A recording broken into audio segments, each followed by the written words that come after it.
Welcome to the breakdown. Today we're going to be taking a look at 5 very popular scams that have been taking off like wildfires in 2020 that you need to know about. Now, over the years, we've become very aware of some common scams, email scams, bank scams, and more. And this has actually led some people to become overconfident and make them susceptible to new scams. You may say, hey Luke, I know all the big scams out there. I don't need to worry about scams because I won't get affected. I know how to watch for my PayPal scams and bank account scams and more. But new ones have come out that have actually tripped up a lot of people.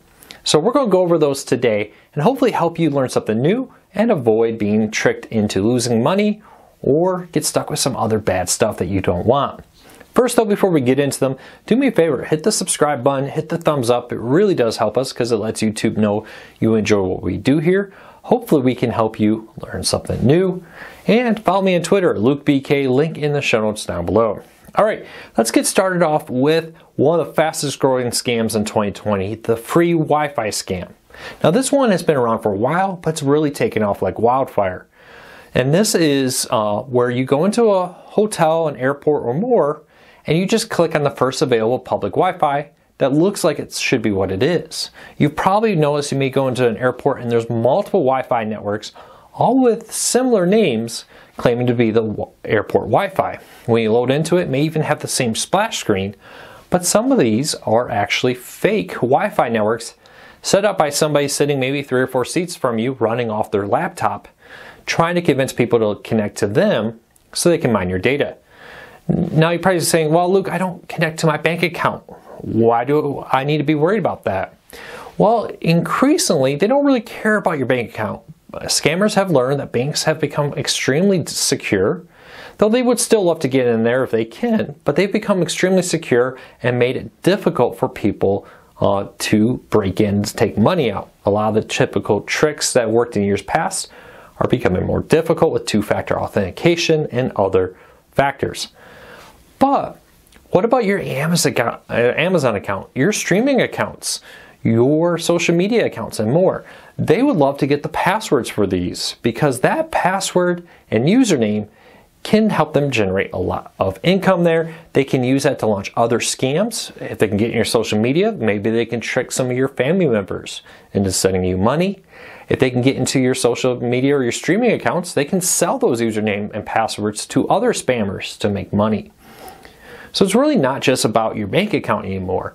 They want to get access to, more commonly, your usernames and passwords, and mining public Wi-Fi is how they do that. To avoid this, I highly recommend whenever you're on public Wi-Fi, even if you're not doing bank account information and the like, to use a VPN. This will help you. Or, if you can, use your cell phone hotspot data. I have a hotspot on my phone, and I typically try to connect to that over any public Wi-Fi, but otherwise I use a VPN. I highly encourage you to think about both of those or have both. It's very good. And don't forget about your phone, connecting your phone to public Wi-Fi to save some data because you don't want an unlimited data plan. They're expensive, I get it. Get a VPN for your phone. You won't regret it. The new Google update actually allows the pull-down swipe menu to have now a VPN access there so you can easily turn on and off your VPN. Makes it super easy to have a VPN. Highly recommend you take advantage of that because remember, your bank account isn't necessarily their main focus anymore. There's so many other ways they can get into your life to take money from you than just your bank account. And it could just be something as simple as stealing services you pay for, use them for free, and then reselling them.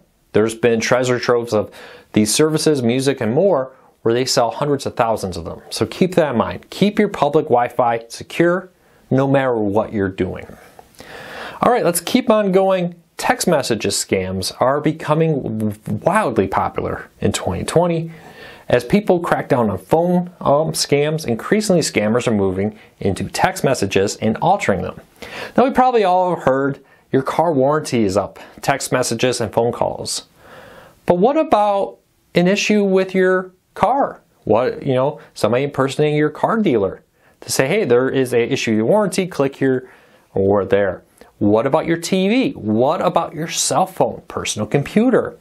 What about somebody pretending to be your kids? Oh, hey, by the way, your local public school, you are past due on your kid's field trip money, $100 for a field trip. These kind of scams are becoming more and more common and are becoming more and more successful as people are aware of the bank account scams. They're not necessarily paying as much attention to the others, and people are becoming very aware or used to having organizations contact them by text message for different things, from school reminders to messages from car dealers, and scammers are starting to take advantage of that. So be very careful of anything out there. And you're saying, Luke, how would they know? Well, they can tell typically by zip code. Well, this area code on your phone.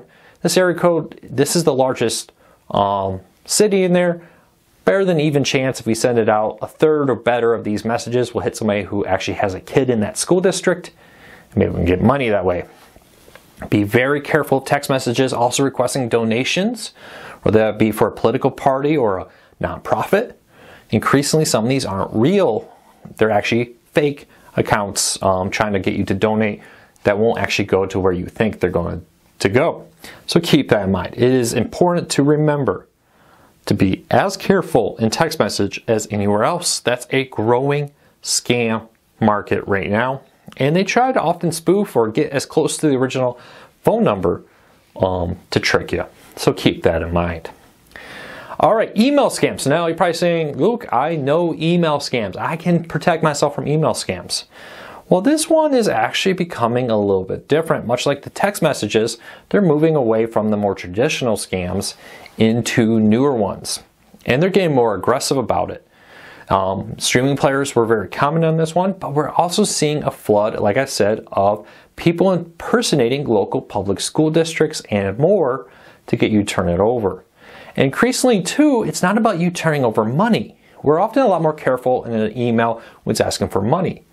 But what happens if it's asking you to log into your social media, if it's asking you to confirm a purchase or more? Maybe it's an email coming from a store that says, hey, your annual pass is coming up. If you'd like to renew or change it, click here. They're trying to get your username and password. That's more valuable to them than a straight up credit card transaction that can be canceled. So be very careful. In 2020, most email scams are actually moving away from straight up requests for money to attempts to social engineer your username and password for a variety of services. And ones you probably don't even think about. Your music service, your streaming service, your local gym. It's actually pretty popular to sell memberships online, fake memberships to all kinds of different things out there. They do that by getting real people with real memberships to turn over their username and password, or sometimes they trick you, use the same username and password in multiple places. Keep that in mind. So be very careful of email scams that don't ask for money, but are actually trying to trick you into turning over your username and password for what you consider mundane things, from local gyms to maybe your TV service. Keep that in mind. All right, next up, social media ad scams. This one is huge and growing fast. We're seeing a growing number of ads promoting fake services, fake places. Newsflash, Tide, the laundry detergent, does not come in 5-gallon buckets. So if anybody promising you a great deal in a 5-gallon bucket of Tide, it's not real. But we're seeing this more and more often. Now social media companies like Facebook, Twitter, and more are working night and day to crack down on these, and they're getting good at it. But as they get good, the scammers change their game, and they're increasingly changing their offerings. You've probably seen requests for donations to different services and more. Increasingly in 2020, we're seeing some of these requests for donations that are ads on social media don't go to real nonprofits. They go to some scammers' pockets, often not even in the same country you are. Keep in mind, be very careful when you're doing money. But what about buying stuff, promoting companies, and more? Just be careful of social media ads. Now, many of them are very legitimate, but often if it sounds too good to be true, it often is, and keep that in mind. I've talked about this a lot throughout this all. I think one of the main things to remember when it comes to scams is if it sounds too good to be true, probably is.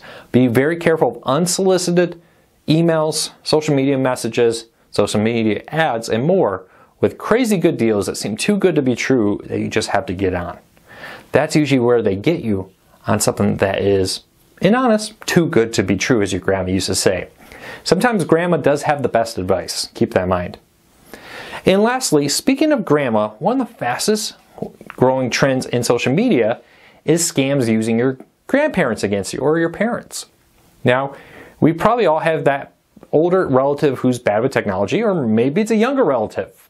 Age doesn't really matter much when it comes to being bad with technology.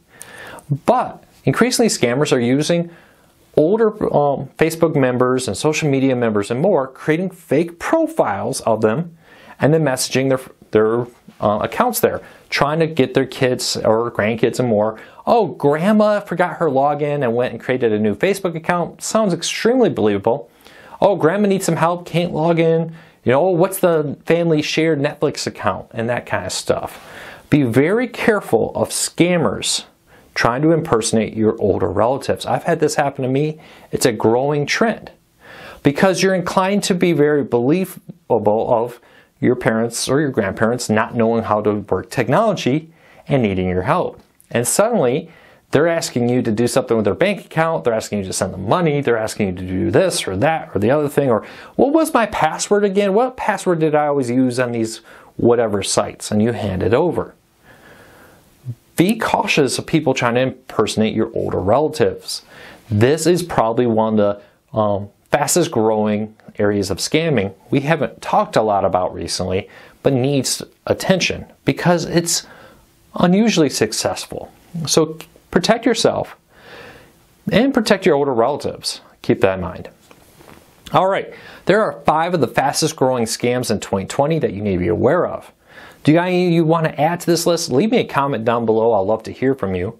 If you're new here, do me a favor. Hit that subscribe button. Hit that thumbs up. It really does help us because it lets YouTube know you enjoy what we do here. And hopefully we can help you learn something new. I'll see you tomorrow. Thanks for your support.